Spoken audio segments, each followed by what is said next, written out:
इस खूबसूरत सी जिंदगी में कहीं डगमगा मत जाना। Praise the Lord everyone. मैं विल्सन तालिब आपके साथ फिर से एक छोटी सी स्टोरी को शेयर करना चाहता हूँ। एक पुराने समय की बात है कि एक लड़के को उसके बॉस ने गुस्से में आकर उसको काम से निकाल दिया, और जब वो अपने गांव को घर को वापस जा रहा था, उसको एक आवाज सुनाई दी, क्या इस गांव में कोई मजदूर मिलेगा? उसने पीछे को देखा, एक बुजुर्ग आदमी उसकी तरफ आ रहा था। उसने पूछा, हाँ बाबा, क्या काम है? उस बुजुर्ग आदमी ने कहा, मेरे पास 3 थैलियां हैं और एक बहुत ज्यादा भारी है। मुझे बस आगे वाले गांव में जाना है। अगर ये कोई थैली उठाकर मेरे साथ मेरे गांव तक छोड़ देगा, उसे मैं 3 सोने के सिक्के दूंगा।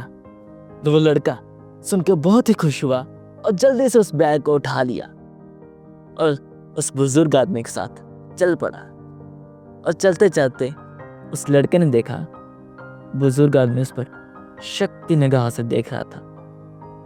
उस लड़के ने उस बुजुर्ग आदमी से पूछ लिया, बाबा, इस थैली में ऐसा क्या है, इतना भारी है? उस बुजुर्ग आदमी ने बताया, इसमें तांबे के सिक्के हैं। ऐसे बातें करते करते वो आगे चलते गए और चलते चलते वो एक नदी के पास पहुंचे, जो कि नदी उनको चल के पार करनी थी। और वो जो लड़का था वो तो चल पड़ा, लेकिन जो बुजुर्ग आदमी था वो रुक गया। उस लड़के ने पीछे को देखा और पूछा, बाबा, क्या हुआ, रुक क्यों गए? उस बुजुर्ग आदमी ने बताया, बेटा, मेरे पास 2 और थैले हैं। अगर तुम एक और थैली उठा लो तो इसके बदले में मैं तुझे 3 और सोने के सिक्के दूंगा।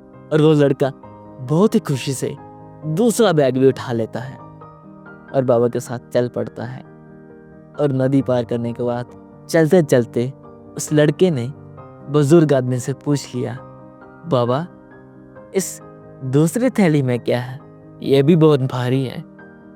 उस बुजुर्ग आदमी ने बताया, इसमें चांदी के सिक्के हैं, जो कि मैंने बहुत मेहनत से कमाए हैं।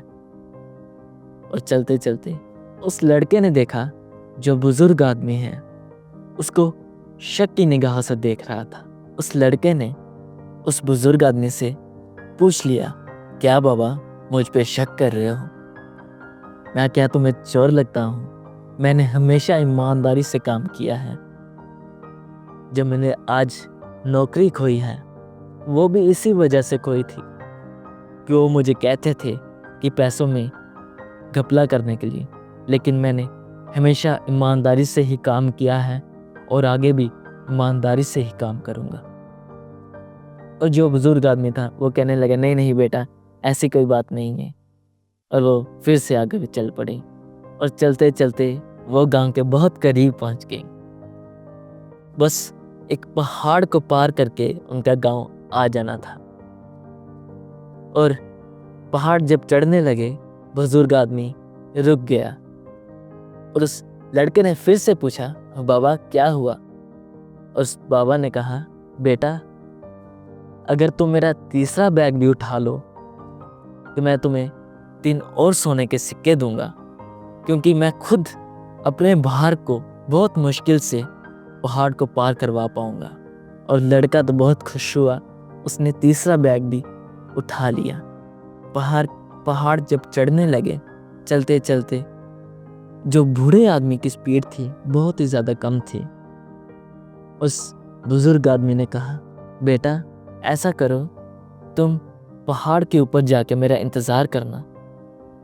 चलते चलते जब वो आधे रास्ते में पहुंचा, उसका मन था जो डगमगाने लगा।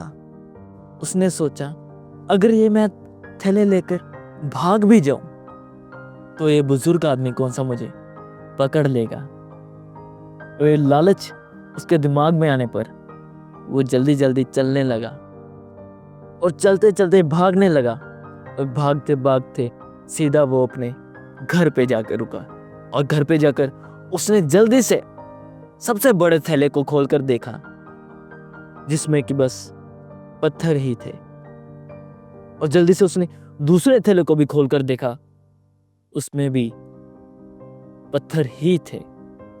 और जब वो सबसे छोटी थैली, जिसमें कि उसको लगता था कि सोने के सिक्के हैं, उसको खोल के देखने लगा, उसमें भी पत्थर ही थे। लेकिन उस पत्थरों के साथ एक चिट्ठी पड़ी हुई थी। जब उसने चिट्ठी खोली, उसमें लिखा था, बेटा, मैं इस राज्य का राजा हूं, मेरी कोई संतान नहीं है।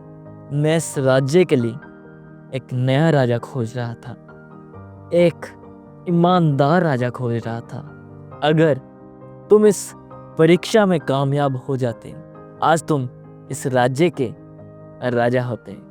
कई बार हमारी जिंदगी में भी ऐसा समय आता है जबकि हमें भी चुनाव करना होता है कि हम पाप का रास्ता चुने या खुदा के साथ ईमानदारी का रास्ता चुने। हमारी जिंदगी एक परीक्षा ही है। यहाँ की खुदा हमें अंत में स्वर्ग के राज्य में लेकर जाना चाहते हैं, लेकिन जो शैतान है हमारे मन में पाप भरने की कोशिश करता रहता है। इसीलिए मैं कहता हूँ, सब नबियों और चेलों का बस यही है कहना, अगर स्वर्ग राज में जाना है तो पाप से बच के रहना।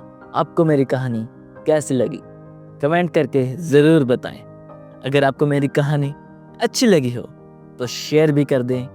हो सकता है किसी और की ज़िंदगी भी आपको शेयर करने से, पाप में जाने से बच सके। Thank you. God bless you all.